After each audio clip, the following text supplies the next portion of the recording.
Sure. Will Ervin is with us, Senior Vice President in Empower Mississippi. Will, good morning, sir. How are you? Hey, good morning, Paul. I'm doing just fine. How are you this morning? Good to have you, sir. Let me see here. Let me read this. Seasoned professional with a strong demonstrated history of work in government relations. That's enough to hire you right there. Well, I appreciate it, Paul. Look, it's an honor to be here with you this morning. I've been a long-time listener of the show, big fan of yours, and you've got a beautiful studio here, Paul. Thank you very, very much. A native of Crystal Springs, Mississippi, so we're talking Mississippi boy to Mississippi boy. Yes, sir. We look, first of all, how long have you been with Empower? And tell me a little bit about what you do. Yeah, just a few short months. So I started with Empower in April of 2023. So this will be my first legislative session with Empower Mississippi. I'm responsible for our communications, our policy development, and our government affairs. So really excited to have joined the Empower team. We've got a great organization. Grant's leading a great company, and really excited about the work we're doing. Yeah, they're putting together some the great people over there. I do want to mention that you have some expertise as a master of received a master in healthcare administration from Walden University. So how does this play into this also, as far as trying to usher the state to a better healthcare situation? Yeah, it's interesting, Paul. I actually spent the last nearly a decade with the Mississippi Division of Medicaid before I joined Empower Mississippi, working for my good friend Drew Snyder. Shout out to Drew. Yes. I still have a great amount of respect for him. When I transitioned over to Empower Mississippi, it was 3 issue areas I was pretty unfamiliar with. We cover education, work, and justice. We don't do much health care at all. So I'm kind of getting away from some of my background and into some new subject areas, but some that I'm very passionate about. Yeah, but I don't want you to leave that too soon, though, because I want to ask you this. What are some of the takeaways you have from that, Will, of what people just don't understand about the whole process? That's a great question, Paul. I think if anybody had figured that out, they'd be a multimillionaire by now. Trying to navigate the healthcare system, it's just so challenging. I mean, you have many different facets of the healthcare system. The cost of healthcare continues to go up. You talk about individuals who don't have access to insurance and the Medicaid expansion debate, which is another issue entirely, and certainly don't want to get into that today. But it's a big problem in America with the cost of health care, and we've got to figure out a way to get the cost of health care down. Would you say that the number one problem is we have too many people who are parasites trying to suck the blood off the system itself? I mean, that sounds simplistic, but I'll bet you we have enough minds in the state of Mississippi, yours included, to get together and simplify this, and it's not that hard to do to make it a lot better. But we have a lot of politics involved and a lot of minutia that doesn't need to be in there. In other words, It is solvable, but we won't do it. Yeah, it's absolutely solvable, Paul. It's really challenging, though, and you do have special interests and politics involved in all of that, which makes it very challenging. But both from a federal level and a state level, I think we need to take a look at what we're doing in healthcare and try to find ways to get the cost of care down. And I'll just ask you one more question on this one before we move to something else. The PCMs, and that whole situation there, is there a solution for us in the state that maybe Empower Mississippi will be involved in or something? The PCNs, I'm not sure I understand. The management, the pharmaceutical managers who are taking money off of the top. The PBMs. Yeah, PBMs. I think I see PCMs, PBMs. Yeah, the pharmaceutical benefits managers. I think that there is, Paul, and other states have done things. I think, and I'm not as familiar with the pharmacy side of things, so I don't want to say anything that's going to get me in trouble, but I do think there are probably some practicable solutions out there that we can look at. At Empower Mississippi, we're pretty dedicated to our education, work, and justice pillars. We don't get involved much in healthcare at all, but certainly where we can be helpful, we will be. I got you. Let's talk about education, because there seems to be, and I'm just going to tell you what I feel. I feel like the chance of school choice is going to be bannered around but not taken seriously in the 2024 session. I hope I'm wrong. Yeah, I hope you're wrong too, Paul. One of the things, you've been around this process a lot longer than I have, and the one thing that's predictable about the legislative session is that it's unpredictable. So hopefully we'll see some movement in that regard. We are certainly in favor of school choice in all forms. It's one of our top legislative priorities this session. We were really excited to hear Speaker White in his inaugural remarks last week mentioned education reform as one of his top priorities for 2024, and that included changing the state's public education funding formula, improving the state's public school accountability model, and giving parents more freedom to choose the right educational opportunities for their children. All of those things are top priorities for us this session.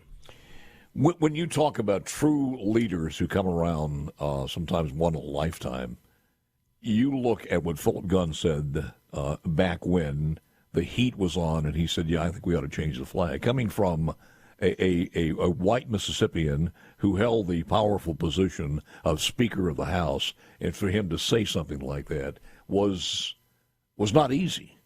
Yeah. But it had look where we are now.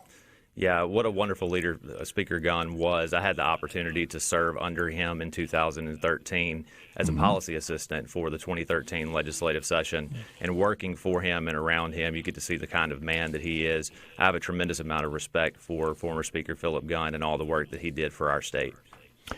Will Ervin. Will is the senior vice president in Empower Mississippi. A lot of people are saying, well, we just don't have a plan. We don't have a plan here.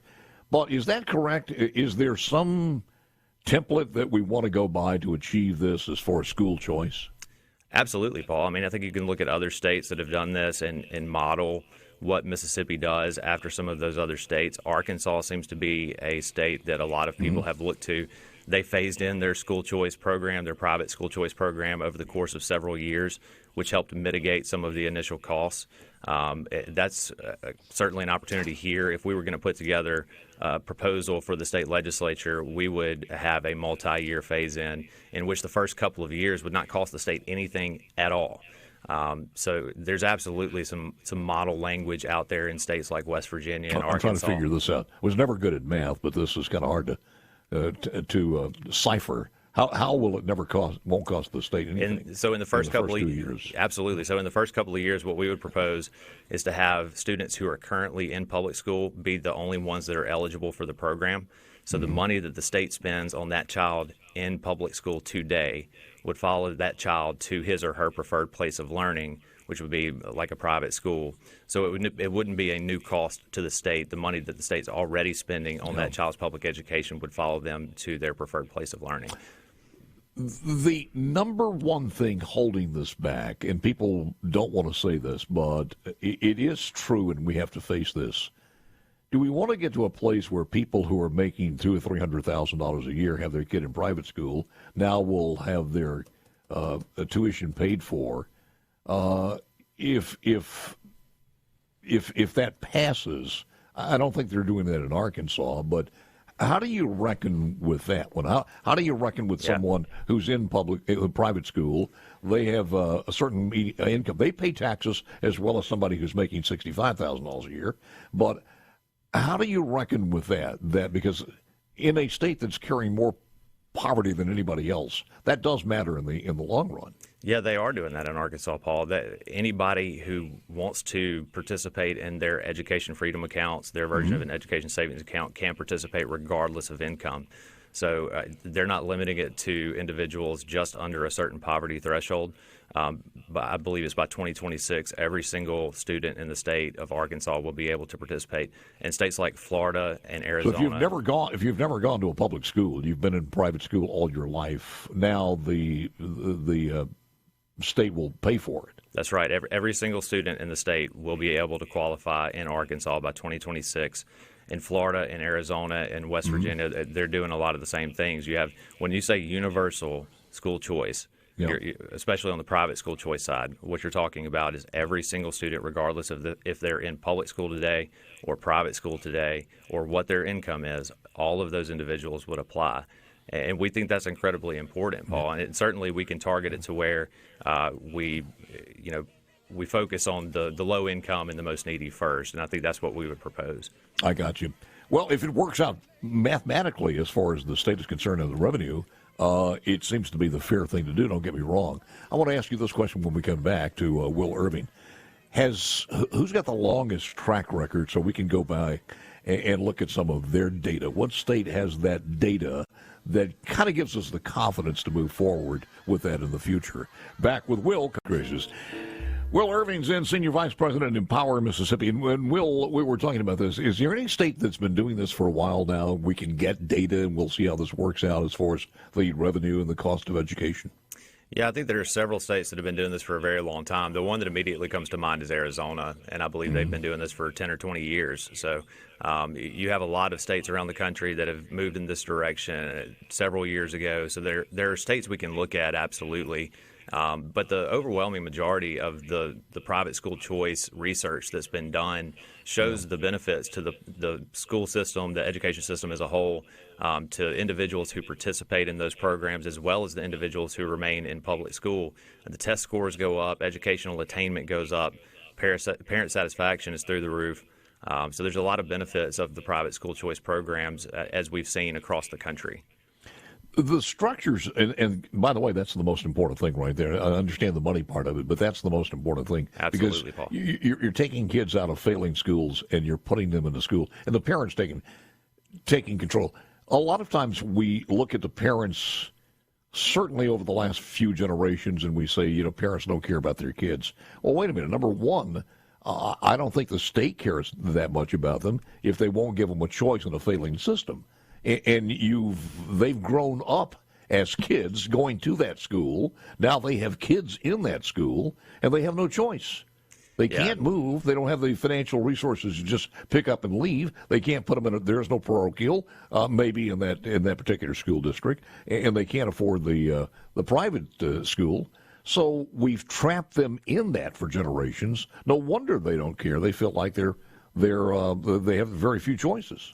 Well, I would say, Paul, that a lot of parents do care about their child's education and about their child's well-being, and we believe that parents are best situated to know what's best for their child, and they should be able to make the decision about what's best for their child's education.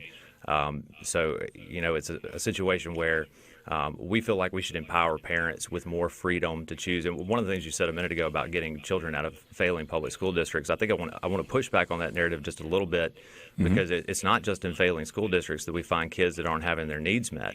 It's in A districts and B districts and C districts, because all students are different. They all learn differently. They have different healthcare needs, nutritional needs, educational needs, and they can benefit from smaller classroom sizes and other things like that. So even in a good public school district, and we have a lot of those in the state, Paul, there may be students that are not having their educational needs met, and we need to have opportunities for them to access the best educational opportunity that fits their needs. Well, I also think if there's a student that's having some problems with teachers or the curriculum or whatever it happens to be, they're a citizen of the United States of America and a citizen of this state. And they should have the opportunity. They're paying the road for it. It's almost like paying for something and you're not able to get what you want. If you paid for a buffet, but they say, no, you can only have this meat, then it's not a buffet, but you're paying for it. Yeah. And I do wonder how this works out as far as when you start bringing competition to it. You talked about this a little bit earlier, and you touched on it. Some of the schools that are not in the system, they were left behind. And again, I'll go into failing schools on this one. Most of the data says that they improve one way or the other. That's right. The data we see across the country, Paul, that have studied these private school choice programs shows that public schools are induced to improve by competition. And the more competition is available in public education, the better those public schools do.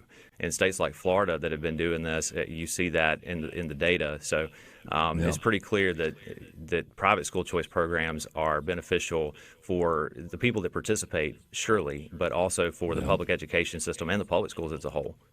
Well, are there verifiable? Is there verifiable data? Go back to, let's say, Arizona, public schools closing.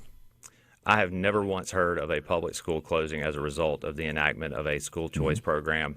And additionally, Paul, to my knowledge, no state has ever repealed a school choice policy that they have in their state. And there are over 30, I think, now that have private school choice policies around the country. What happens to the teacher base as far as employment, et cetera? I'm not really sure, Paul. I can't imagine that there's any detrimental effect. I mean, the number of students that are requesting or needing education doesn't go down. The number of students remains the same. So the demand for high-quality teachers is going to continue to be there. whether that's in public school or private school or micro schools. We have a tremendous demand for high-quality teachers, and I don't think that's going away no matter what we do with school choice. Not sure how they handle this in Arizona or other states where if you had a big influence, let's say in any particular district, where you had, after this is passed, the first year, all of a sudden during the summertime you have a mass enrollment at another school across the line, and they can't handle it. And I'm sure they're putting in some, as we mentioned earlier, they're putting in some restrictions and regulations. But how do they handle that? In other words, all of a sudden you're having to put more taxes on the people in that district to build a bigger school when people from the outside are coming in. Sure. How's that handled? How's that handled? Yeah, so what you're talking about is the ability of a student to leave a public school district and go to a different public school district. So the way that I understand it is most of the states that do open enrollment limit that cross-district transfer to what the receiving school district is able to handle from a capacity standpoint. It just makes sense to me, yeah. Right, and I think something we can do immediately this session with regard to open enrollment, that public district transfer, is we can eliminate the requirement that the sending school district have to approve that transfer. That should be an easy first step. Bingo. And then also we could have public schools publicly report what their capacity is, so we know how many seats are available and parents can see where those opportunities exist in the state today. It almost, and I said this earlier, and it just seems to me a good idea, where any school district has a natural growth. We do it here in Madison County, where a school is continuing to grow. They're building on right now at some of the schools here because they're in trailers out there. But that's growth coming organically from their district. Right. And you look at it and you say year to year, tradition over the last 5 or 6 years, we've had a 5 or 10% growth. So we're going to keep 5 or 10% of those seats open for that organic growth. But if we get above and beyond that, then we'll accept students from another school. Yeah, and I think that seems to be a logical thing to do. I think that's a conversation that we can have with lawmakers, Paul, and trying to find ways how do we define capacity. Yeah. And maybe we let the public schools determine what the definition of capacity is, and if they want to reserve some seats in case they have some natural district growth, that could be a responsible thing to do. It's certainly something we can discuss during this session. Everybody worried about the tsunami waves if this happens, and I'm not sure if it turns out to be a few ripples. And I don't know. You got to go back to places like Arizona. Has this totally changed schools? People going from one place to the other? Looks like a transfer portal in high school. No, Paul. And we don't see a lot of utilization of school choice policies. And sometimes folks point to that and say there's not a demand for it. But there are quite a few students that do utilize it, but it's not this tidal wave or tsunami of students who are leaving one school district and go into another school district. There are practicable solutions and parameters put into place to prevent things like that from happening. So we don't see this mass exodus from one specific public school district into another quote-unquote better public school, if you will. So you don't see the detrimental effects like that. I had a conversation once with someone, I even forgot who it was. We were talking about real estate in our capital city area, which you can find a home there in California would sell for $1 million, and in other parts of the state, Madison County, it'd probably sell for $500,000. But right now, if they could sell it for $147,000, they'd be good. and that's how crazy it is. And a lot of that has to do with a couple of things. Crime, number one or two, and schools, number one or two. If those two things were solved, what a boom for the city of Jackson. Yeah, and beyond just the city of Jackson, Paul, I grew up in Crystal Springs, Mississippi, just a little bit south of here, just off of I-55, and that's a community that is poised for growth. But the public education system there has been challenged over the last many years. Up until this past accountability cycle, the elementary, middle, and high school were F, D, and F, and the only other options parents had was to send their kid to a private school at essentially $5,500 per student per year, and a lot of families can't afford that. You have a community where if you broaden school choice, if you bring things like charter schools, micro schools, and give parents the ability to access some of those private school options with things like ESAs, you could really see an explosion in a community like Crystal Springs, where some of those lower and middle income families would be willing to move to that community because their education options aren't just limited to that underperforming public school. Has it led to powerhouse football teams? Not that I'm aware of, Paul. I know sports is a big thing here in Mississippi, but in states like Texas, where high school football is also a very big deal, they're actively considering this proposal as well. So, I don't think the first priority needs to be the education of the child. Will Ervin, Senior Vice President, Empower Mississippi. Man, thank you for coming on. I appreciate it very, very much. Look forward to talking to you again. Yep. Also want to go into this thing. I'm not sure if Empower is deep into this, but looking at the curriculum and some of the gender-specific stuff that is going on, never think that it's not happening in the state of Mississippi, and it's good to have people out there watching out for us across the state. Will, thank you, man. Appreciate it very much. Thank you, Paul. Thank you for having me. You got it. House gavels in at 10 o'clock this morning. The Senate comes in at 9. And the inauguration on the south steps of the state capitol is at 10:30.